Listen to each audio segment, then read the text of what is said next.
All right, so today we are going to um, really take a deep dive into what went down on the market on November 15th, 2024. Okay. Now, when you hear the words stock market, you're probably It's like, thinking, this is going to be boring. But trust me, this day, it was a day of some pretty wild swings, and even some seasoned investors were caught a little off guard. yeah, it was definitely a day for the books. I mean, think about it. Like, when a horse race starts and they're all bunched up together, Yeah, and then suddenly one horse just takes off and the others are left in the dust. right. That's kind of what it felt like watching some of these stocks on November 15th. Absolutely. So, ready to place your bets on what we're about to uncover. Let's do it. Okay, let's set the stage. Our sources are painting this picture of a market that's a little on edge. Right. We're seeing that a whopping 72% of the S&P 500 ended the day in the red. Wow. I mean, imagine 3 out of every 4 stocks you're watching suddenly taking a dip. Yeah. It's got to raise some eyebrows, right? Yeah, that's a pretty significant drop. It definitely signals a shift in market sentiment. And to make things even more interesting, even those high flyers, the ones that have been soaring lately, weren't immune to this pullback. Right. Our sources show that Tesla, which has been on a tear recently, Right. saw a 6% drop. Did this news make you do a double take?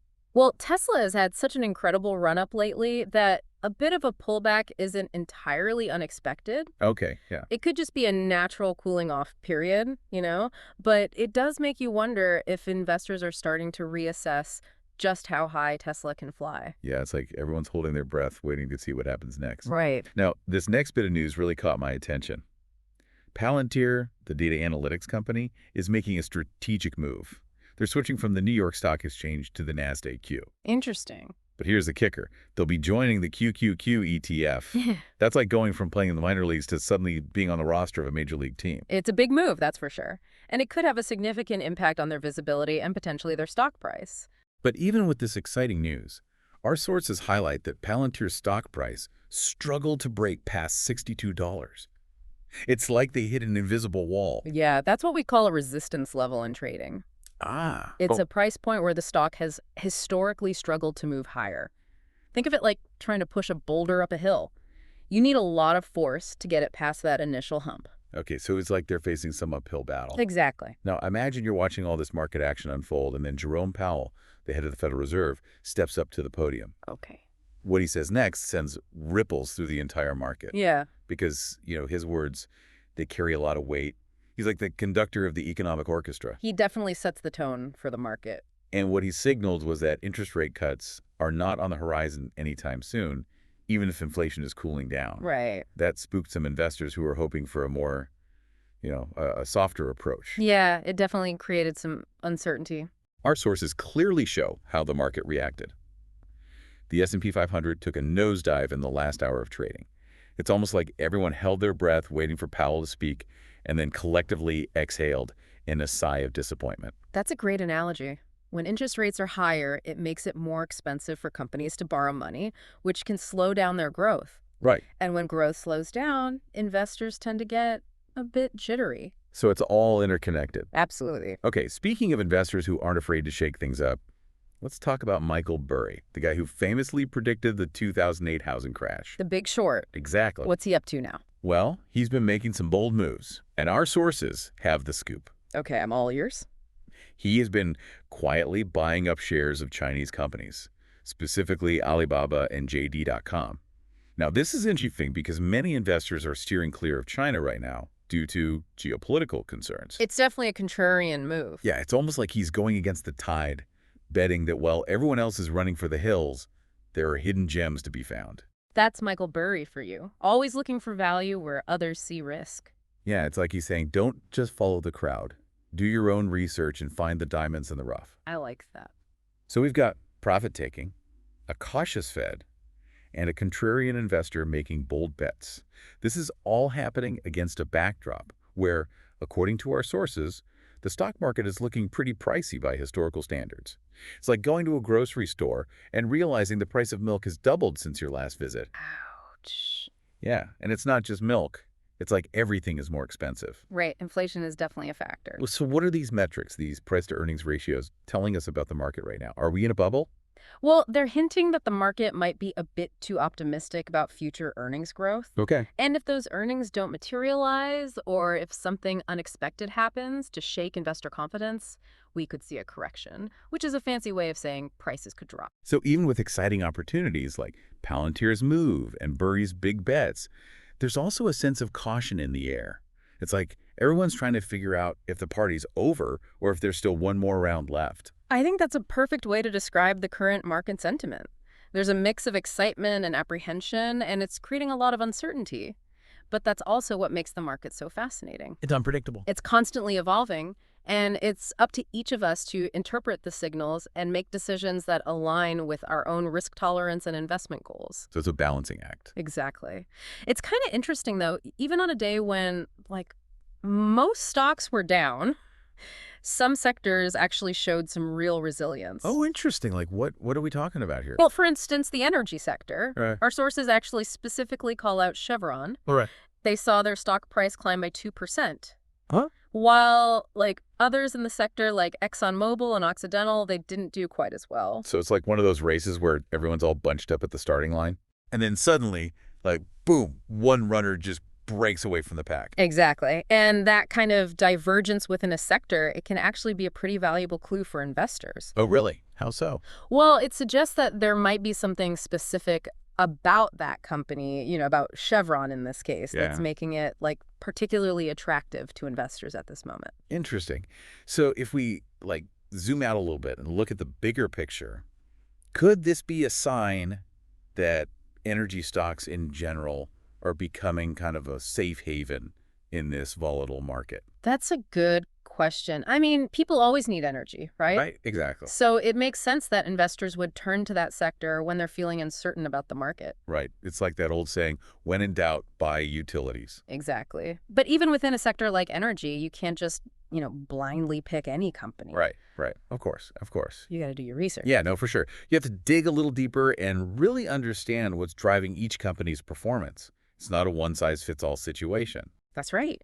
You got to look for those hidden gems, the ones that are positioned to succeed no matter what's happening in the market.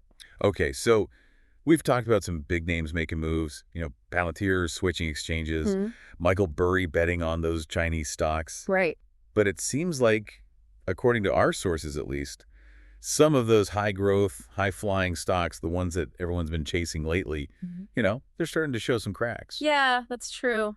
We're seeing some pullbacks in companies like Tesla and MicroStrategy. Yeah, they've had those incredible runs, but it seems like maybe things are slowing down a bit. Well, it's a good reminder that what goes up must eventually come down, at least to some extent. Right. Right. And those pullbacks, they can be pretty scary for investors, especially the ones who are used to seeing their portfolios grow steadily. Yeah, it's like that feeling when you're on a roller coaster going up that big hill. You know the drop is coming, but you're not quite sure how steep it's going to be. Okay, yeah, I get that. So, like, how do investors know if a pullback is just a temporary blip or if it's something more serious? Is there any way to tell if it's time to, jump off a roller coaster? Well, one thing to watch is the volume of trading. Yeah. If a stock is falling sharply and there's a lot of shares changing hands, that could be a sign that investors are losing confidence and heading for the exits. Interesting. So it's not just about the price movement, but also about how many people are buying and selling. Yeah. It's like trying to gauge the mood of the crowd. Exactly. High volume during a decline is usually a red flag. Another thing to consider is the overall market sentiment. If the broader market is in a downturn, individual stocks are more likely to get pulled down with it, even if there's nothing fundamentally wrong with those companies. It's a ripple effect. Exactly. Okay, so let's recap for a second. We've got profit-taking, a cautious Fed, mixed signals in the energy sector, and some high-flying stocks that are coming back down to earth. If you're an investor trying to make sense of all this, what's the one key takeaway? I think the main thing to remember is that we're in a period of transition. Yeah. The market's trying to figure out where it's going next. Right. There are still opportunities out there, but investors need to be really smart about their choices. This isn't the time to just throw darts at a board and hope for the best. It's more strategic than that. Exactly. It's like a game of chess. Right. You have to think several moves ahead. You have to understand the game. Our sources actually highlight a couple of companies that they see as potential winners in this kind of environment. Enphase, a solar energy company, and of course, Chevron, which we talked about earlier. What's interesting about both of these companies is that they're kind of riding these long-term trends that are likely to continue even if there are short-term market fluctuations. You mean like mega trends? Exactly. So, Yeah. for example, Enphase is benefiting from the growing demand for renewable energy. Right, right, And Chevron, well, they're still benefiting from the ongoing need for traditional energy sources, at least for now. right. Yeah, it makes sense. So even in a market that feels a bit shaky, there are still companies that are well positioned for the future. That's right. It's all about finding those companies that are riding the waves of change. Okay, so for someone like me, who's not a professional investor, how do you even begin to identify those trends and spot those opportunities? Where do you start? Well, it all starts with being curious. Yeah. Read industry publications, follow thought leaders, and just pay attention to what's happening in the world around you. Right. Like, what are the big challenges we're facing as a society? Right. What are the new solutions that are being developed? Think about how those solutions might translate into investment opportunities. So it's about connecting the dots between what's happening in the world and what's happening in the market. Exactly. And as you start to see those connections, you'll start to understand the market a lot better. It's like becoming a market detective, Right. searching for clues Piecing together evidence. and figuring out who the winners and losers are going to be. And that's what makes investing so intriguing. It's always changing. You're always learning. Okay, so we're back and ready to kind of wrap up our deep dive into this pretty interesting day in the markets. That's good. And our sources, they pointed out a couple more specific stocks that they think are worth keeping an eye on. Okay. Wynn Resorts and Peloton. Interesting. Now, what really struck me is that these two companies, they're like playing in totally different worlds. Yeah, they're in very different sectors for sure. Right. And it just highlights how important it is to really understand, like, the different dynamics at play in each sector. Absolutely. So Wynn Resorts, they're a casino and resort company, right? Right. And that's a classic example of what they call a cyclical stock. Yeah, their performance is really tied to the overall health of the economy. Okay, so if Wynn Resorts is doing well, does that mean the economy is doing well? It could be a sign, yeah. Our sources say that if Wynn breaks above $95 per share, it could signal some continued upward momentum, both for the company and maybe even for the economy as a whole. Interesting. So it's like using a casino's earnings as a way to kind of gauge how much people are spending. Exactly. Okay, so that's Wynn Resorts. Now let's talk about Peloton.